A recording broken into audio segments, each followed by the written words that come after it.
we Hi, Katrina.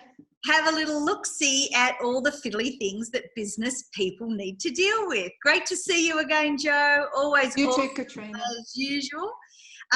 Today's episode is about advertising and marketing. The last episode was about social media, but we did that from a bit of a bigger picture point of view. Today we're going to talk, we will touch on social media, but as an advertising marketing forum, and we'll just give a little bit more detail. All right, so we're also going to talk about traditional marketing and traditional advertising, because some of the old school stuff is actually back in vogue. And so we're not going to ignore that. We're not going to say that social media is the be all and end all, but certainly the reason social media has done so well in the advertising space is because you can track eyeballs, you can track data, you can really watch the numbers and get real reports from all sorts of different places. I'm certainly not going to take you down that rabbit hole of analytics, because that will blow your mind off. We're going to keep it nice and sweet by just talking about on the surface of advertising, and the reporting you do get from social media is awesome. Now, I came from a background, at one point in my career, I was in the print media. And so I kind of do understand that we had a database, we had members, we had subscribers, and we used to pitch the number of eyeballs versus the cost of that full page ad. And so you just never knew that that magazine was taken out of its plastic. You never really knew. Like you said it was a number, but you didn't really know, did they actually look at that magazine? And did they actually even look at my ad? They might have skipped through the magazine, but they might have not even noticed my ad. So can you see how traditional advertising became reasonably unattractive, because you just never knew? They could pitch whatever numbers they wanted, and yes, they were posting that magazine to that person. But how many times have you received a magazine in the post and just popped it straight in the bin? I know I've done that many times. Yeah, and I've worked as a list broker where we did direct mail pieces, and it was very hard to track how many people actually opened that envelope, looked at the mail piece, and then on purchase. It was very hard to keep a track of it compared to how you can track now with analytics. Yeah, with analytics. So tracking is what's making social media so attractive, and what's making digital marketing. So that's the bigger industry we're talking about here. We're talking about digital marketing versus traditional marketing. Yes. But traditional marketing is not dead. So what I want you to do as homework is to have a look at what are you doing and what gaps you have. So first of all, let's look at, are you doing email marketing? Now, people open around 3% of email marketing, which is the similar statistic to direct mail. So what we've found in the bigger picture, now that we've had digital media for over 20, coming up to 30 years now, what we now can see is digital marketing, direct marketing, email marketing is actually delivering very similar results, which is a tiny percentage. Now, in marketing, people always had the joke. Now, listen up. This was always the joke. I spend lots of money on marketing, and I know I'm losing money, but I don't know what bit is losing me the money. So say, for instance, if only 3% of people even open your email marketing, even open your envelope, or even see your Facebook boosted post, if that's 3%, then 97% of what you're doing is down the toilet. Yeah. And it's a numbers That's game. huge. They always say, you know, it's a numbers game.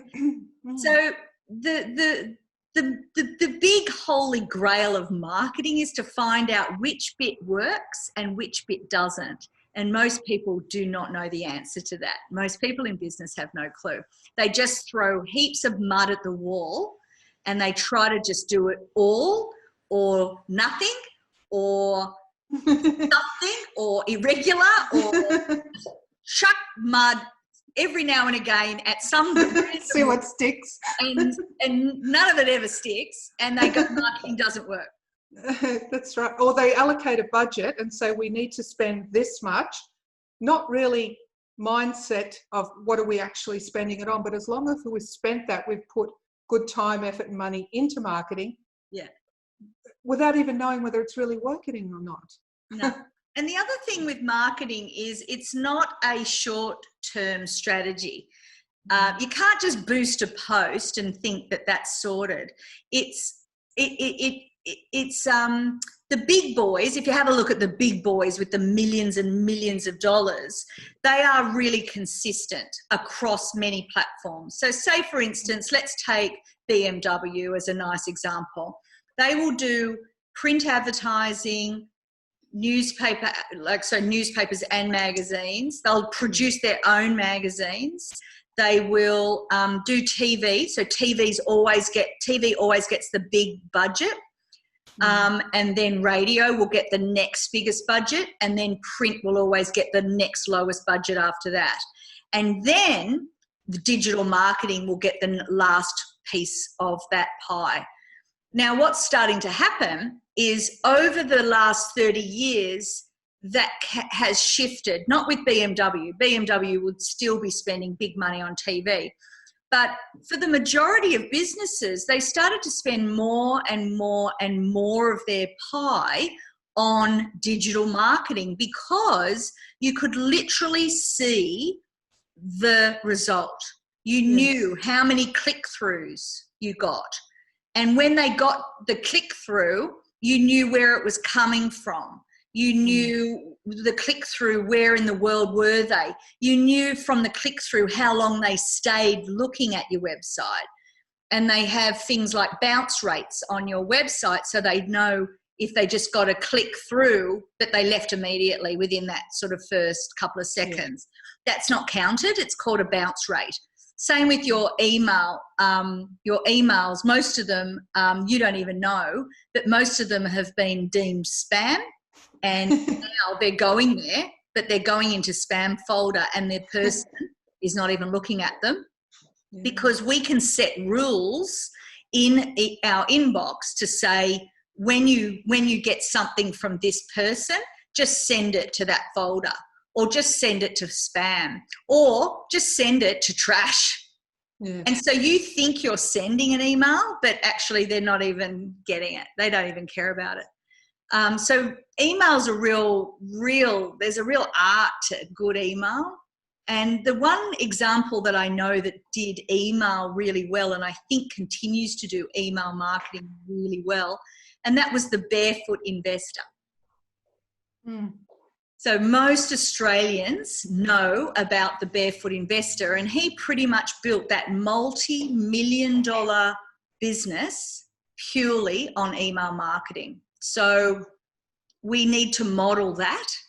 And then when we come over into print media, what's interesting about the print media industry now is that there is what we call niche magazines. So instead of just going to Woman's Weekly or one of the Clio or whatever those ones were, you know, the big mass media supermarket ones, because they're really expensive. You know, you could be spending $455 for a few pages.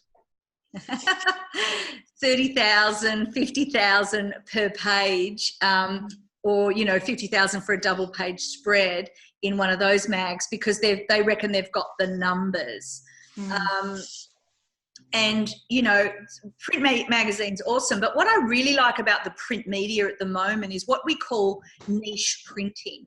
And so, for example, a really lovely example of where you could spend your money is finding your local networks, local network magazine. And the one I like is, say, for example, Australian Women's Network have got their own magazine, and the pricing is reasonable for a small business. And you kind of know that that's a community of women. We're all in this together. We love glossy magazines. So if I was going to spend my money anywhere, I would put my money into something like that. And recently, I've put my money into the Corporate Escapists magazine that's coming out. So that's my latest little investment, because I like to support people that I like. And she interviewed me twice on her podcast. So already I had this lovely rapport with her. I loved her, she loved me, and together we were becoming friends. And so when the offer came to go into this magazine she was creating, I almost did it just to say, I support you, because it was such a small amount of money. It was a nice way of saying thank you. But at the same time, I get myself in a magazine. Now, there's two different types of magazines. There's the digital magazines now, and there's people that really go all out and actually print things.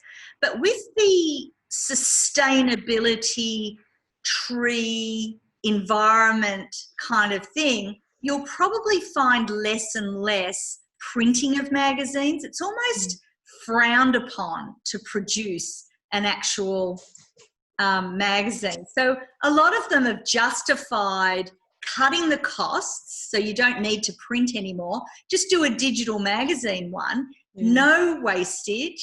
You can now track the eyeballs again, and you still get that glossy feel, and you still get the kudos of being in a magazine as well.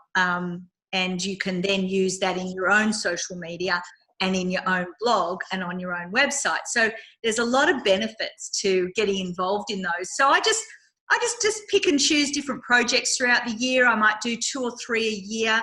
Anyone that's launching something new, one of the tricks is the first edition is always going to be looked at more. By the time you've been around for a couple of years, people aren't even opening it anymore. So you probably don't want to be in those ones. But if anyone's launching anything, they always put more effort into the launch one and more exposure into the launch one.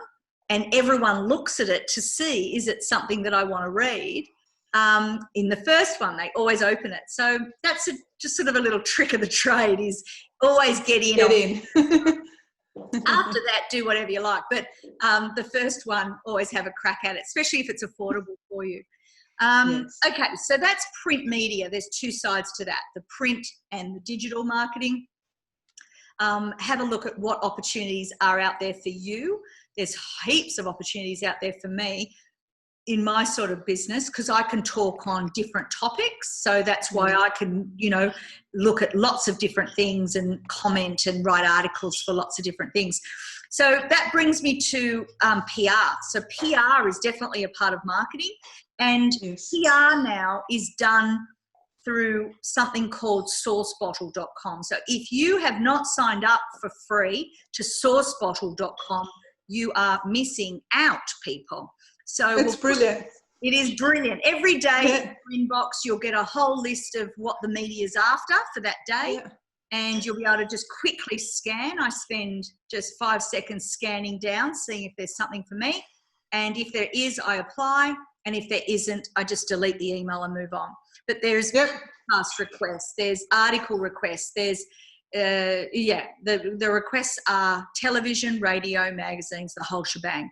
So please, that sorts out PR for you. So I don't recommend you do much other PR. I just say use sourcebottle.com and use it well, and dedicate yourself each day, 5 minutes each day, just to quickly look at it and respond to something. And they ask for a wide range of topics too. So it's not like you think, well, I'll never fall into what they're looking for. It's a lot. And you can really quickly go through and say, yep, I might touch on that one. That's appropriate. So there's plenty to choose from. Yeah, sometimes I might not get anything for a couple of weeks, but that, something will always pop up. and they're very specific. So you'll be amazed at the variety of stuff. And you can, when you set up your profile, you'll be able to say what you're looking for. So you'll be able to be sent something a little bit more specific for you than, say, somebody that wants all the mining opportunities. Like, I don't want the mining opportunities, so I don't click mining. But you know, business stuff, I click business because I can, you know, we want to talk on anything to do with business. So anyway, that's your PR department, sourcebottle.com. That's all you need. That's great. That needs to become part of your strategy. That's an absolute no-brainer. Okay, so then with television, small business people write off automatically as being too expensive. And for most people it is. However, a client of mine who specialises in television, Shane McClay, he wrote Heart Marketing. So if you ever want to read his book, Heart Marketing, it's a good one to get. He came out of the TV industry, and what he's an advocate for is trying to get small businesses to look at local television and to realise that for a couple of $1,000, you can actually get quite a lot of spots on your local television station. And so I don't do it. It's not something for me, but certainly for other people, you should definitely look at it and get one of your local stations to come round and pamper you and educate you about the local opportunities. And doing an ad these days is easy. It's really easy, and it's cheap to get lots of little spots. And you should at least try it once in your lifetime to see what happens there. But there's something about television that makes you look successful. So when you say as seen on TV, so you can then, once you've done one batch of advertising on TV and it's either worked or it hasn't or whatever, you can now say as seen on TV in your on your website, in your social media. And it gives you this extra credibility that you might not have had if you weren't on television.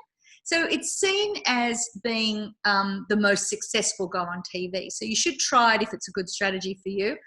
And then radio, same thing. Contact your local radio station, the one that suits your brand the most, because we've got two here on the Central Coast. One is sort of a younger kind of market, and one is for the older market. So if I wanted to, I've got, you know, different brands, so I might go use one radio station for the younger market, or with our local radio station, actually they're owned by the same company. So in a way, what they kind of sell is actually across both. So you really don't have to choose if you don't want to, and you want the exposure across both.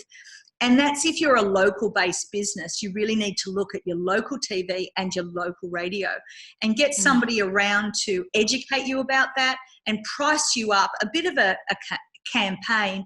And again, you should always try that once in your life just to see, is that going to get the cut through that you're looking for?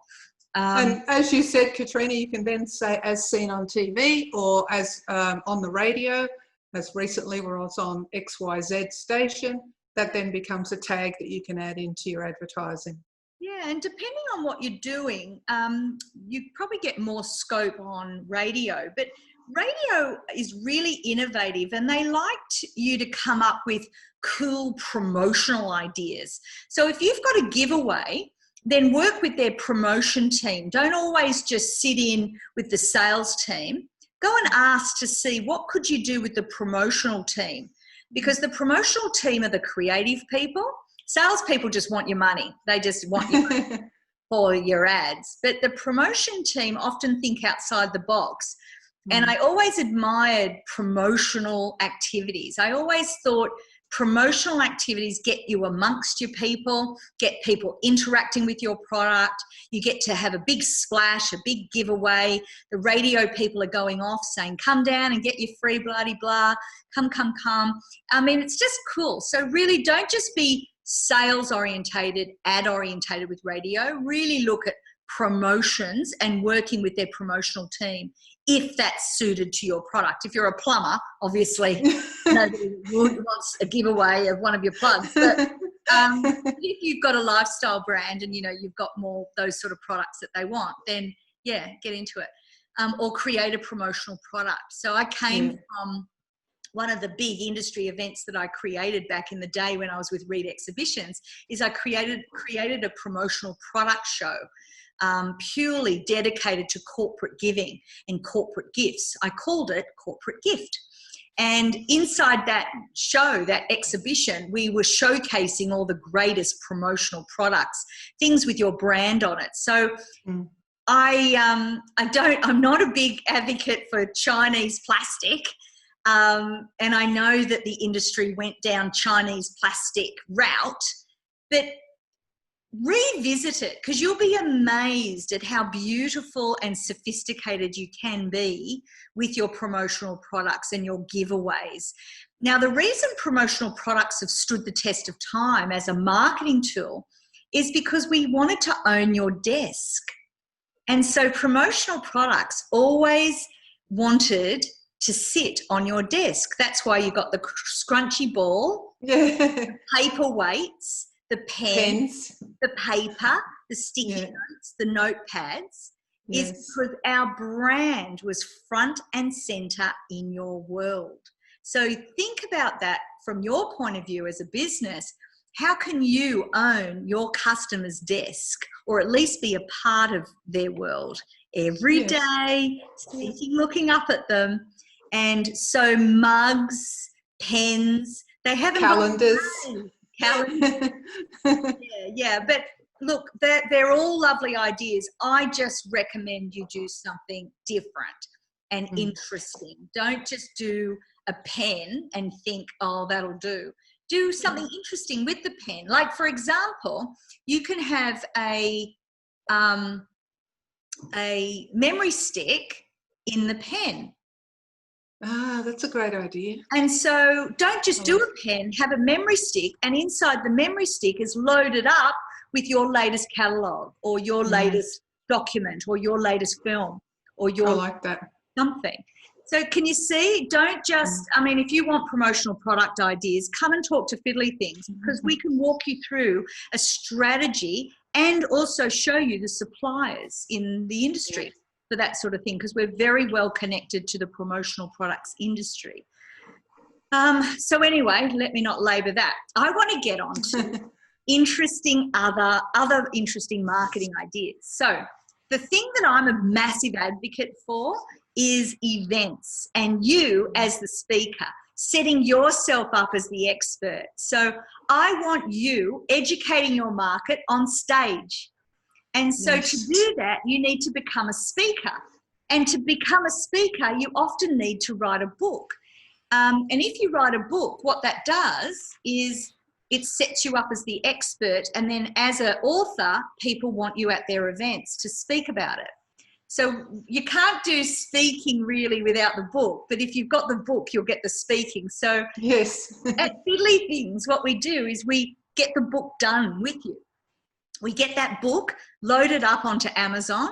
You can then print through Amazon and get your, 20 books, 50 books, just print on demand whenever you feel like. And you can have 20 books sitting there so that when an opportunity comes along, you can speak, sell your book, but also stand up there as an expert. Now, I can't tell you how amazing it is when people come running to you. Not like normal advertising where you're out there begging for business. As a speaker on stage, people come to you because you have been positioned as the expert in your field of excellence. So any chance you get to get up there and speak, we want to make that happen for you. And I know you've got all these fears, all these concerns, lots of self-doubt. You might be shy. You might think you can't do it. At Fiddly Things, we make it easy for you. We will do all your slides so that you've got a beautiful keynote speech designed for you. It'll be off the back of the book we've designed and put together for you. We'll make you a #1 bestseller. That's just a given, a nice little tip. And we want to make sure that it's in alignment with your brand. And if you don't have a brand, then we put the brand together to support that book and that keynote and you as the expert. So Joe, stop me, because I can talk about that stuff for a year. Yeah, but that's great, Katrina, because you know it. And you know for a fact too that if there's 3 people being optioned to speak, to be a keynote speaker somewhere, the person with the book will be the one that they select. The other 2 are trying, and they're still on the back foot trying to get ahead in their marketing and presentation of self in the field. But the person who's got their book will be the one that will get the gig, and we know that, and it's been proven. You've proven that many times. Well, the reason being is because you've done the rigor of writing a book. Now, a lot of people say, I want to write a book, but not very many people do write the book. And those that actually do, there's a certain kudos that comes along with that, because what you've done is you've been able to bring your thoughts together in a succinct manner that's properly formatted and edited in a proper way, and then it's good for you, because it's great for you to get your message clean and clear. And so the book and the rigor of doing a book does that for people. And so you get a lot of kudos with a book. It's not the same as having a podcast. It really isn't. Podcasting does not have the same kudos as an author does. For some reason, we don't know why. The podcasting industry is aghast as to why it's not as cool. But it isn't. It just isn't. A book still is held up as the respectful thing to have as an expert. And it's a pure essence of what you're doing. It's really taken down to that. It's a pure essence of your business and what you're the expert in. Yeah, I call it your philosophy book. So what do you stand for? What's your philosophy? So say, for instance, if you're an accountant. Now, there's a billion accountants out there. Why would I choose? How would I choose? They're all a dime a dozen. But if you've got a book, I'm able to pick up that accounting book. Tangible. It's a tangible book that says, this is what I stand for. This is my philosophy around helping small business with their accounting needs. And inside that book, you educate me. Whereas the client never knows anything. They just come to any old accountant. Oh, their mum told us to go there and get there, and we know nothing about accounting, and we begrudgingly pay the money every year. And why do we pay this bloody thing? It's not worth it. Whereas if you educate me about your value and you educate me about your philosophy, and you're up there speaking really succinctly about the 10 secrets to, what small business need to know. For their accounting, then if you're the source of my education, then you automatically will get my kudos and my interest. So there's a whole strategy around the book that I cannot highlight, and maybe we'll do a whole episode on it. I think we should, because there's still a little bit of confusion for some people, even when I talk about it now to friends or in passing, and they'll go, oh, you mean like a novel, like a Stephen King? And I go, no, it's a book, an example of the expert that you are in your field. There's sort of a confusion. So I think it'd be good for us to do a little segment on that, just to demystify it a bit and just give a little bit more insight into how it really does tie in. It's a lead generator, it's a gift, it's a product. It offers a lot. It offers a lot, and I highly recommend it as a mainstay in your marketing. I know I've been teaching this for over 15 years, 20 years now, and so I am a big advocate for it, only because I use it in my own business. So when somebody uses it in their own business, it's tried and true, and I like to find ways of setting you up as the expert and making sure that you're seen as the expert in your field of excellence through positioning you properly. And the book is a way to position you as the expert. Without the book and without you up there doing keynotes, you're really not perceived as the expert. You're just not. So, one of the crowd. Yeah, you're just one of the other plebs. So just bear that in mind, guys, that's kind of one of the big things that Fiddly Things offers that's a bit different from most virtual assistant businesses, and that is we are a big advocate for getting your book done and doing whatever it takes to get you up on that stage as a keynote speaker. And with those two tools combined, book with keynote, that could essentially be your marketing department. That might be all you need with a little bit of PR. source. What a great way to invest your marketing money. Well, that's the way I invest my marketing money. Yeah. I don't spend money on Facebook. I don't spend money on LinkedIn. I don't spend money except on the odd occasion on these little startup magazines. All I do is I speak with my book, and all my customers for the year. Books, yes, I know. I've got more than one. That's all I do throughout the year, and I just keep doing that consistently, speaking. Now, speaking can mean staged live events. They can be free or paid, plus webinars and podcasts. To me, you're speaking. You're always speaking. So I don't mind which one I'm doing. I like to do all three. And during COVID, that's all we had. So everyone's very practiced at webinars and podcasts. Podcast industry is going through the roof. That's starting to come into the mainstream now. So that brings me to other things that you can do for marketing. You can start your own podcast, or you can appear on other people's podcasts, or do both. Yes. So we're going to start to advocate at Fiddly Things. We're going to start to advocate for looking at different businesses and seeing if having a podcast is going to add any value, and put your money there and market the podcast, because content management is the big thing. Content. And podcasting is content. And the beauty of podcasting is, while you're doing a podcast, you also film it. It goes up onto YouTube. So you've now got video webinar content, and the same stuff is repurposed as an audio product. It's your content, you own it, and you have control of it.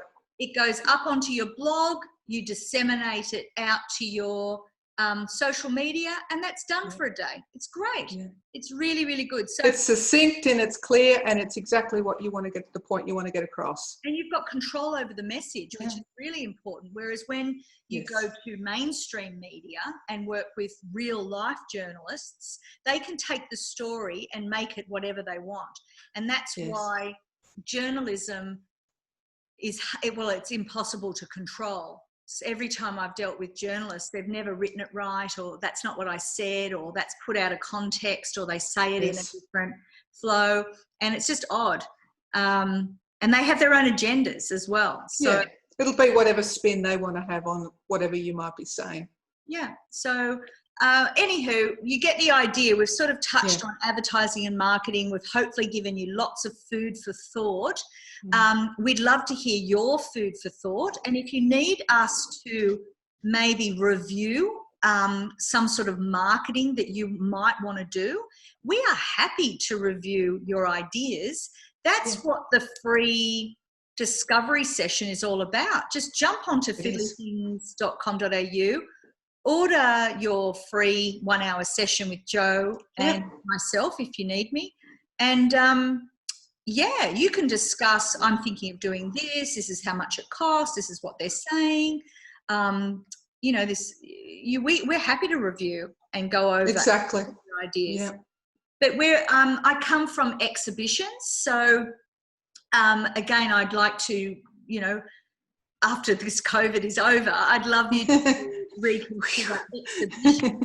But one of the little advocates that I have about exhibiting, never just exhibit, always try for a speaker spot as well. So as much as I love exhibiting, I think exhibiting on its own is not going to set you up as an expert. You look like a beggar when you're at an exhibition stand. But if you're a speaker and you happen to have an exhibition stand, then that's different. So that's one of my little rules that I teach my clients is don't ever just exhibit. Always be on the bill to speak. And you watch the difference between standing there hoping somebody will slow down and come to the stand versus your stand being inundated after you speak. It's a very big difference. That's true. I've seen it with you, and it's the perception, isn't it? The person will come along and you are like the little beggar with your bowl out at your stand. Yep. But when you've spoken, it's like, hang on, everyone, take a step. I'll get to you in a moment. It's a completely different perception of how you are. Completely different. Yeah. So have a look at your big industry events and see what's going on there. And it's a great way of marketing. The way I used to pitch exhibition marketing is I used to say, imagine doing a year's worth of sales calls in 2 or 3 days. So that's what it is. So think about, instead of you going from meeting to meeting to meeting to meeting and meeting with 100 people in a year, in 3 days at that industry event, you're meeting 100 people and having 100 meetings. So that's why exhibitions have stood the test of time, and that's why exhibitions still exist. And even with social media, exhibitions and pressing the flesh and meeting people in real life is never going to go away. You just have to get good at it. And again, if you'd like to discuss your exhibiting strategy, what better person? I come from that industry, please. Exactly. Pick it up. I'm happy to discuss it with you. And I tell you what, I'll list out all the good, the bad and the ugly and the things not to do. I mean, so many people waste their money. Yes. And that's it, isn't it? It's, you don't know what you don't know. You're an expert in this area and you can guide and help people so easily.